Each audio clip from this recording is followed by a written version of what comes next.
Hi, I'm Empress Victoria. Let me tell you the story of my life. Queen Victoria's first child, her daughter, Princess Victoria, went to agonizing lengths to make her mother proud and impress her.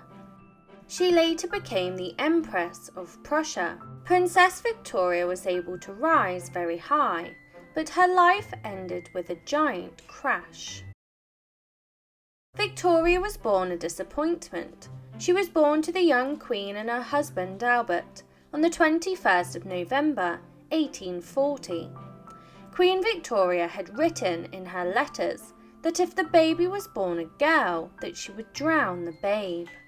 So when she gave birth to her first child, who was a daughter, she was deeply disappointed. Even the doctor delivering the baby knew of the profound disappointment when he announced that the Queen had sadly had a girl. This was already a bad start, considering she wished for a boy immediately after birth, when she said, "Don't worry, the next one will be a boy." When she grew up, she went on to have issues with her mum. She grew up to be very intelligent, which her father loved, and they grew very close to each other. Prince Albert and the family lovingly called her Vicky for the rest of her life. Her mother's relationship was very different. Although Victoria did love her daughter in her own way, their relationship was chilly and distant. This was perhaps due to her strict upbringing in the palace. The reason she grew up to be so intelligent was because she had to follow a rigorous educational schedule.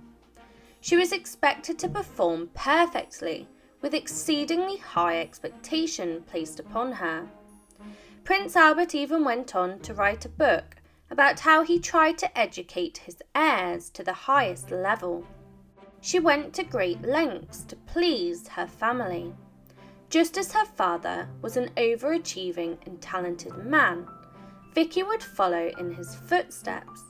She spent most of her days learning everything from arithmetic to philosophy and took on liberal ideas.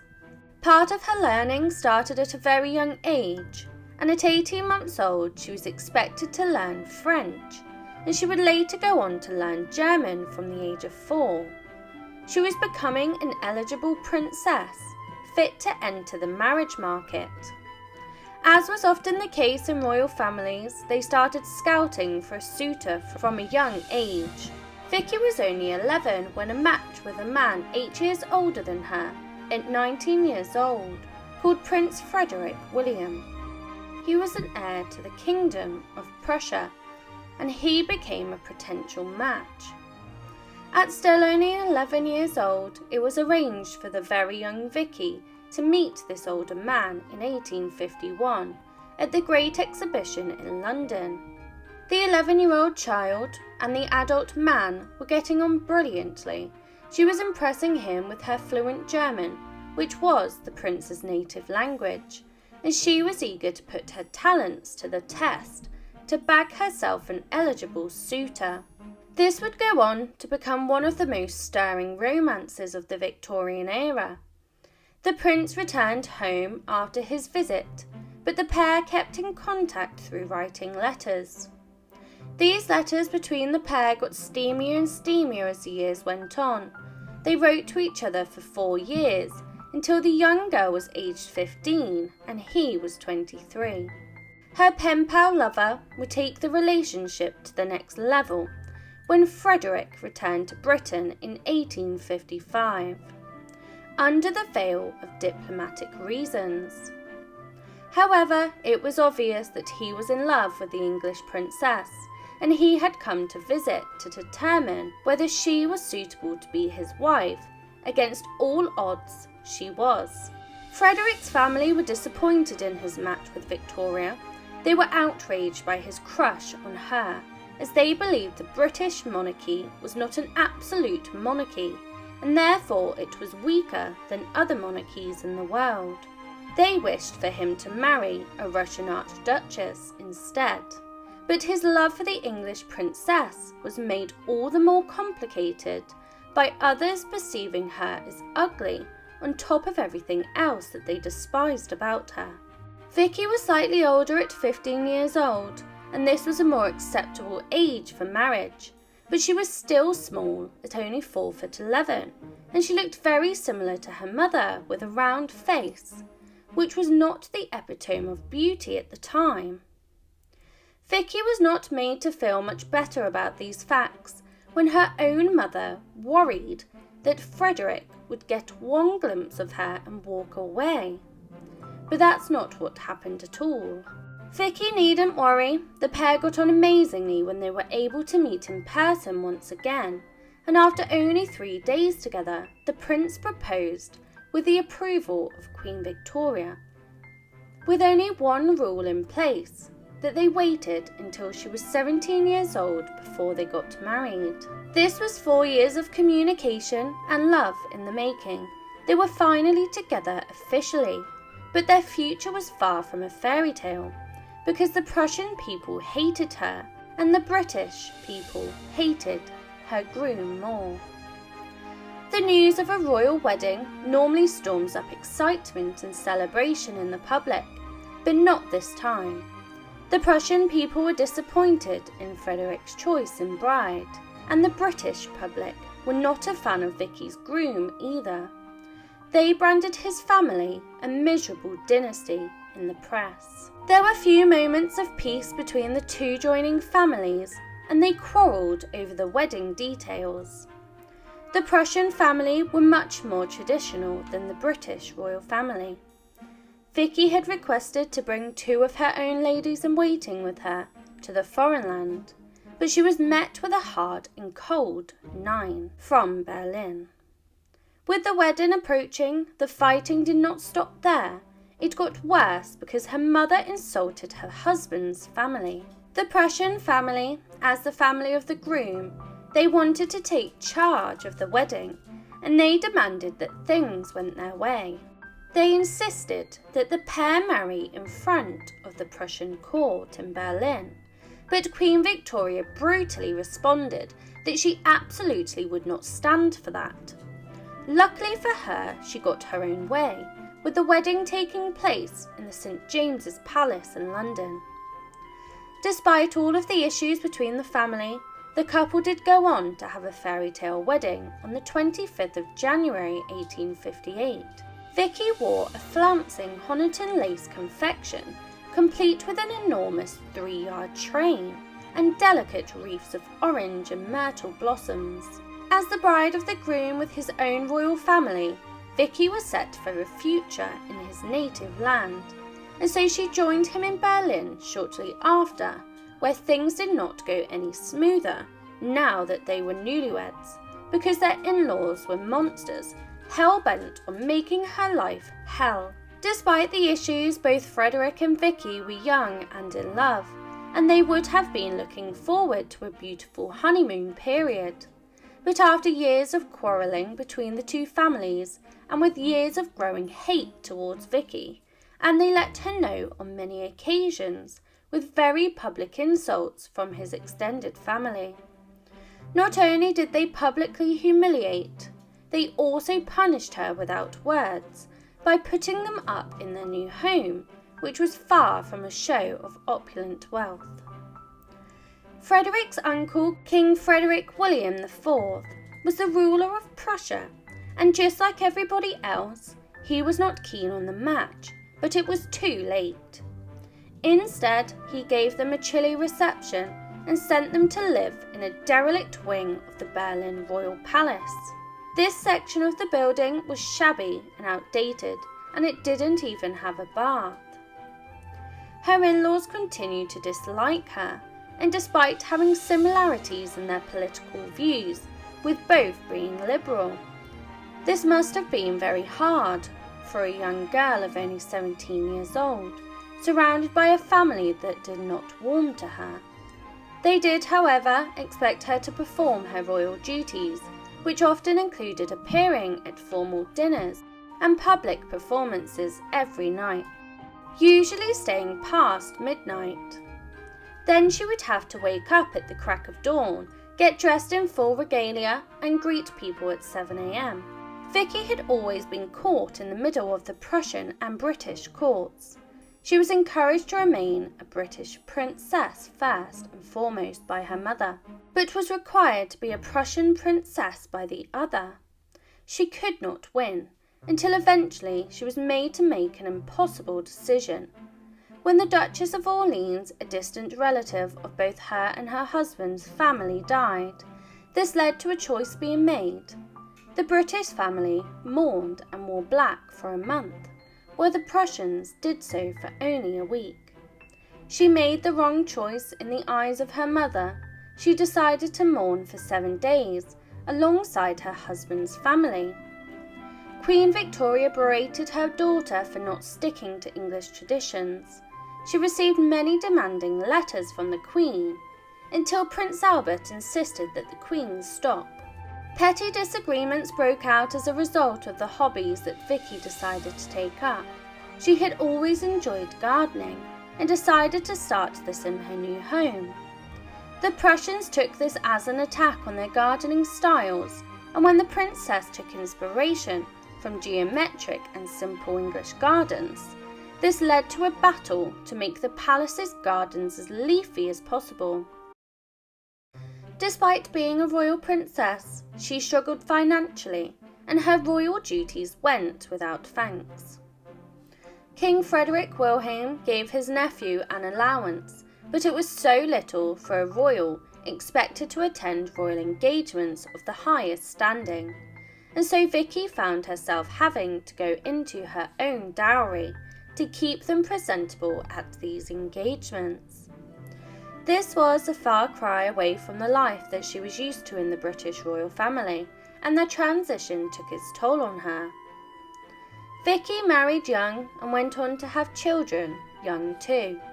Within a year of marriage she was pregnant, as it would have been expected of her to be. In late January 1859, the princess went into labour, and the nightmare began when her son was injured. The people responsible for ensuring that her labour went swiftly did not follow their duties to the highest of standards.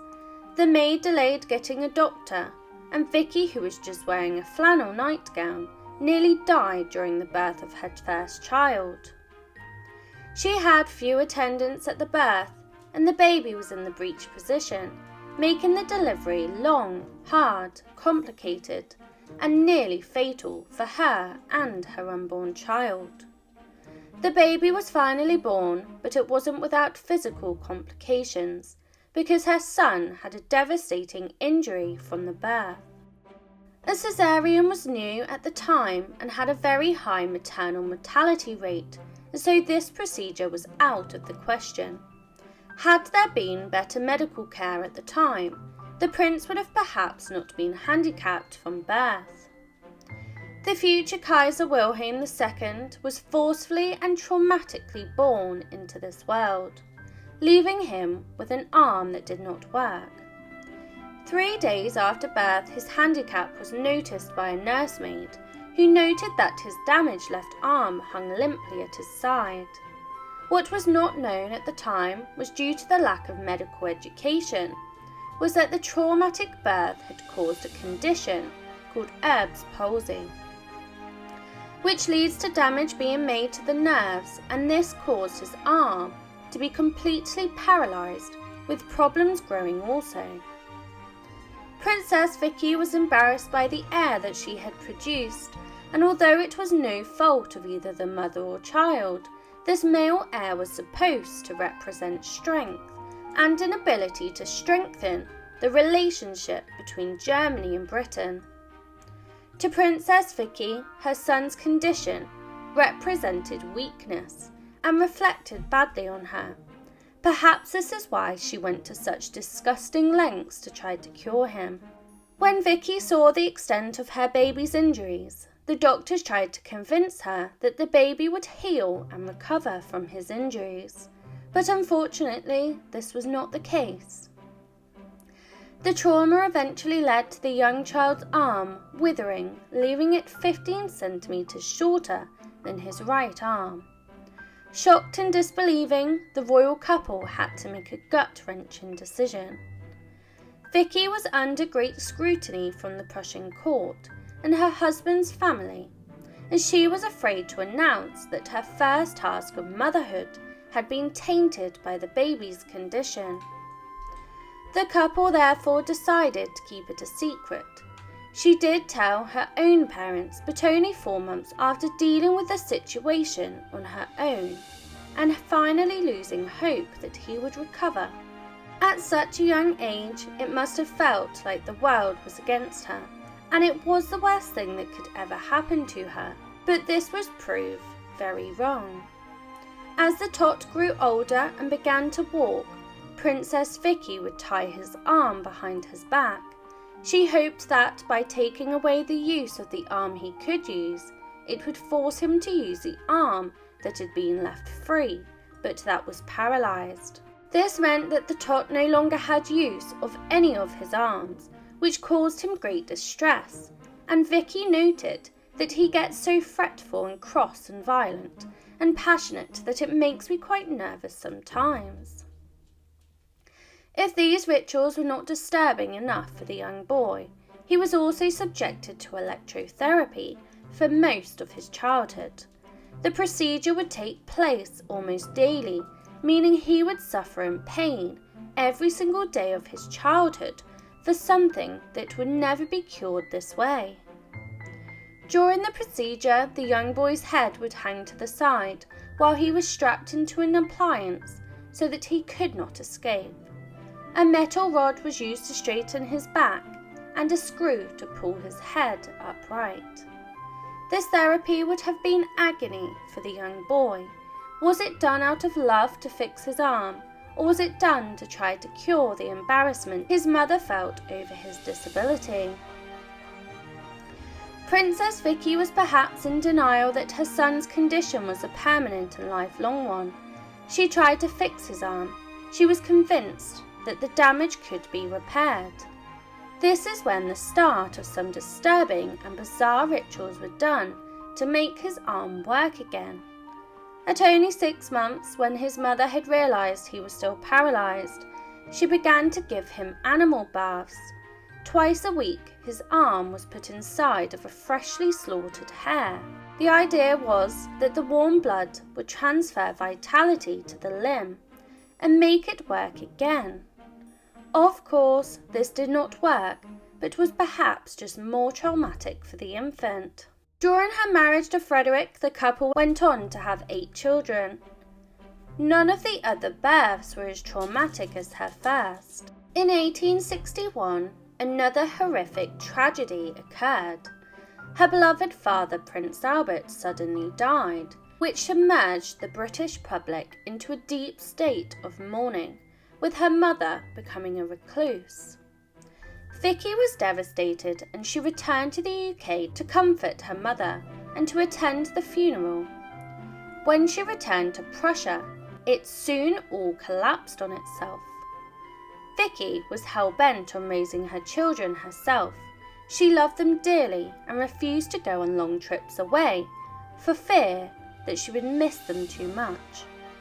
This made what came next all the more devastating when she suffered a mother's worst nightmare. Vicky's 4th child was a baby boy called Sigismund, and he tragically died at only 21 months old in 1866.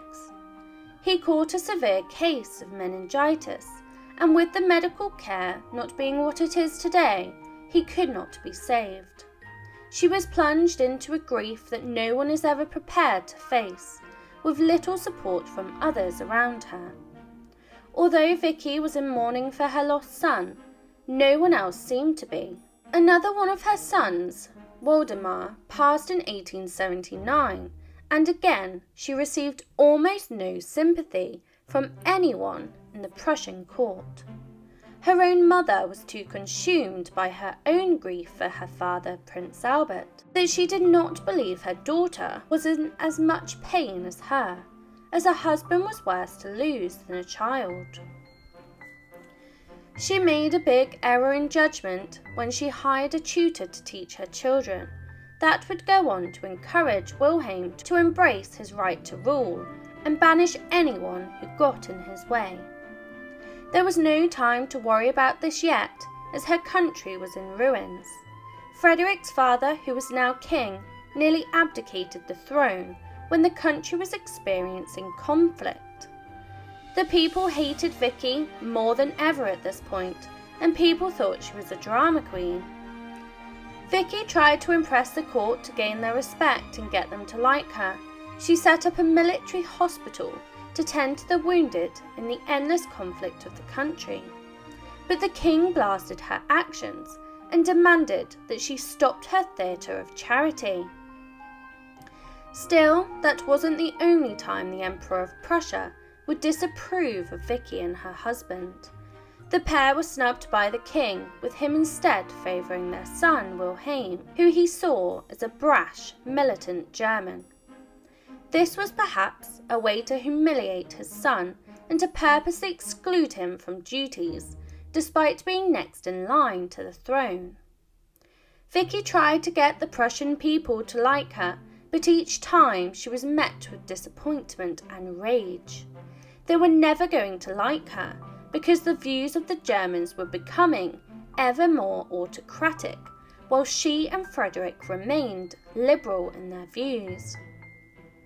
Then suddenly the game got fatally dangerous. Vicky's husband Friedrich came close to his rightful throne, but his health took a turn for the worse. He was suffering with his throat, and eventually he could barely talk at all. The doctors did diagnose him with a non-cancerous tumour and encouraged him to have surgery to remove it. Despite this medical advice, the pair refused any treatment for him, which caused outrage among the children. Wilhelm travelled to see them, and he accused his mother of being happy that Friedrich was so gravely ill. No matter how much the children tried to convince them, the royal couple refused all treatment, and this led to one of the most bizarre circumstances in Germany history. Vicky became the shadow Empress. Friedrich's father died on the 9th of March 1888, and he appointed Vicky and Friedrich as Emperor and Empress. They were shadow roles as they were expected to be replaced very soon, due to the condition that Friedrich was in, and so Wilhelm would take the throne anyway. Just before she gave up her Empress role, she took on a secret mission. She was a smart girl and had always been smart enough to suss out the situation. She wanted to protect herself and her legacy, and so she hid 3 boxes of personal documents in Windsor Castle in England. Her hope was to stop her enemies from gaining access to the information, and she was right to do this. The couple ruled as shadow rulers for only 99 days when Friedrich died on the 15th of June 1888, only months after his father's death. He passed the baton to his son Wilhelm, who immediately betrayed his mother by invading her privacy. He ordered for his parents' residence to be ransacked by soldiers to try and find information that would be incriminating. Nothing was found due to Vicky's quick and pre-thinking. She knew her son would waste no time in betraying her once he had the throne. Vicky was now merely a dowager empress, and Wilhelm ensured his mother knew that she was no longer in charge and that she had been demoted. He punished his mother in other ways, once he could find no incriminating evidence against her. He banished her from the palace and tried to exclude her from society. He signed her up to take on traditional dowager duties by becoming a patron of the German Red Cross. Vicky did not take this treatment lying down, and she got her revenge on her son through her words. Wilhelm once wrote in a guest book during his international travels, "The will of the king is the supreme law." Vicky mocked her son in an attempt to humiliate him when she sneered, "The Tsar, an infallible Pope, a Bourbon, or our poor Charles I might have pronounced that phrase, but a monarch of the 19th century?" By 1988, Vicky was suffering from her own poor health, as she was suffering from terminal breast cancer. She had one final desire and dying wish. She did not want her son to use her private letters against her, and so she again smuggled them to England. There was good reason to hide these letters due to some of the cruel words she had remarked about her own son. In one letter she wrote to her parents when Wilhelm was young, Vicky confessed, "He is really smart for his age. If only he didn't have that unfortunate arm, I would be so proud of him." Victoria devoted part of her final years to painting and to visit the artist colony of Kronberg. In her last days, she used to walk in the morning and spend long hours writing letters or reading in the library of her castle. The cancer she was suffering with was inoperable, and it forced her to stay in bed for long periods of time. The cancer had spread to her spine by the autumn of 1900. The Empress dowager died on the 5th of August 1901, less than 7 months after the death of her mother. She was buried next to her husband in the Royal Mausoleum at Potsdam on the 13th of August 1901. Her tomb has a recumbent marble effigy of herself on top. Her 2 sons who died in childhood, Sigismund and Waldemar, are buried in the same mausoleum. In the end, Wilhelm really should have listened to his mother. After decades of autocratic rule and the outbreak of World War I, Wilhelm was the last emperor of Germany. In 1918, he lost all support and power, and he had to flee to the Netherlands. Yet, Wilhelm finally found out that the will of the king was not supreme law. Please continue to support my channel by subscribing. Please comment, like and subscribe if you wish for more stories, and leave your suggestions below and I will endeavour to cover them.